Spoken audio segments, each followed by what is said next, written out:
Ассалаумағалейкум қазақ елі.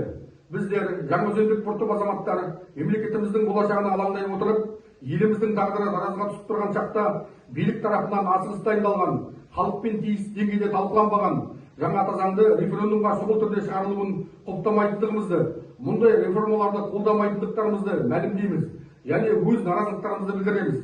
Атап айтқанда, ата заңымызда 32 жылдан бері қазақ тілі мемлекеттік тіл ретінде жазылғанымен, оған қосақтала ресми қатар қолданылатын тіл ретінде жазылған орыс тілі ана тіліміздің адымын аштырмай келеді.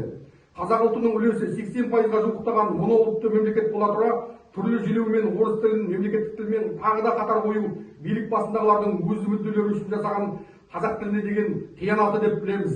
Ата заңның 9 бабының 2 тармағы толық алынып тасталмағандықтан біздер қарсымыз. Ата заңның 53 бабында көрсетілгендей, депутаттардың құрылтайға тек партиялық тізім бойынша сайлануы нағыз әділетсіздік деп есептейміз. Бұл партия қатарында жоқ бұқара халықтың кемінде 90%-ын сайлауға түсу құқығынан айырады. Депутаттардың кемінде 50%-ы мажоритарлық жүйемен сайлануы тиіс. Шынайы тәуелсіз партиялар бүгінгі таңда түрлі кедергілер арқылы тіркеуге алынбауына байланысты бұл сайлаулардан да шет қалмақшы. Мұндай сайлау жүйесіне де қарсымыз. 46 бап бойынша президент тікелей Конституциялық сот төрағасын, жоғары сот төрағасын, жоғары сот кеңесінің төрағасын, бас прокурорды, ұлттық қауіпсіздік комитетінің төрағасын, ұлттық банк төрағасын, орталық сайлау комиссиясының төрағасын, жоғары аудиторлық палата төрағасын, мемлекеттік күзет бастығын, Қазақстан Республикасының адам құқығы жөніндегі уәкілін тағайындайды және босатады. Ал бұдан өзге премьер-министрді, құрылтай спикерін, вице-президент лауазымдарын құрылтайдың келісімімен тағайындайды. Егер құрылтай мақұлдамаса, президент оны таратуға құқылы.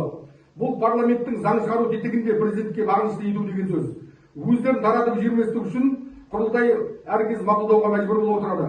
Осы арқылы президент барлық өкілеттіктерді түгел өз қолына жоғарыландырды деп түсінеміз. Мұндай супер президенттік басқару жүйесіне қарсымыз. 48 бап бойынша президент өкілеттігін атқару барысындағы әрекет үшін қылмыстық және әкімшілік жауапкершілікке тартылмайды. Тек қана мемлекеттік обаздық үшін ғана жауапқа тартылады. Бұл сонда президент жемқорлық үшін, өкілеттігін асыра пайдаланған үшін, азаматтарды атуға бұйрық берген үшін сотталмайды деген сөз. Заң алдында Қазақстан Республикасының әрбір азаматы тең болуы тиіс. Сол үшін бұл ата заңға қарсымыз. Ата заңның 5 бабында 6 тармағында Қазақстан Республикасының жекелеген өңірлерінің экономикасын қарқынды дамыту мақсатында конституциялық заңдарға сәйкес қаржы саласына қатысты арнаулы құқықтық режим немесе қарқынды дамитын қала арнаулы құқықтық режимі белгіленуі мүмкін деп жазылған. Мәні түсініксізде өте бұлыңғыр жазылған бұл бап арқылы болашақта елімізде арнайы экономикалық аймақтар сияқты мемлекеттік басқаруда сот жүйесінде өзіндік ерекшеліктері бар шетелдік тұтас аймақтар қалыптасуы мүмкін деп алаңдаймыз.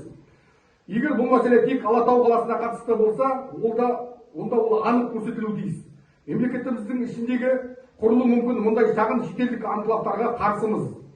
2022 жылы қаңтарда халық талап еткен саяси реформалар ішінде президенттік биліктен парламенттік басқару формасына көшу, президент құзыреттерін азайту, сайлау туралы заңды қайта қабылдау, сот реформасын жасау, 1993 жылғы ата заңға оралу бар болатын. Билік бұл талаптарды орындаған жоқ. Сайлау туралы заң қайта қабылданбағандықтан бұл референдум нәтижелеріне де үлкен күмәнмен қараймыз. 90 ауыз сөзіміздің толықтай түйіні біздер халықтың көптеген пікірлері ескерілмеген, халықпен тиісті деңгейде талқыланбаған, президент өкілеттіктерін одан әрі күшейтуге бағытталған, қазақ тілінің дәрежесін сол босағадағы күйінде қалдырған бұл ата заң жобасына наразымыз, яғни қарсымыз.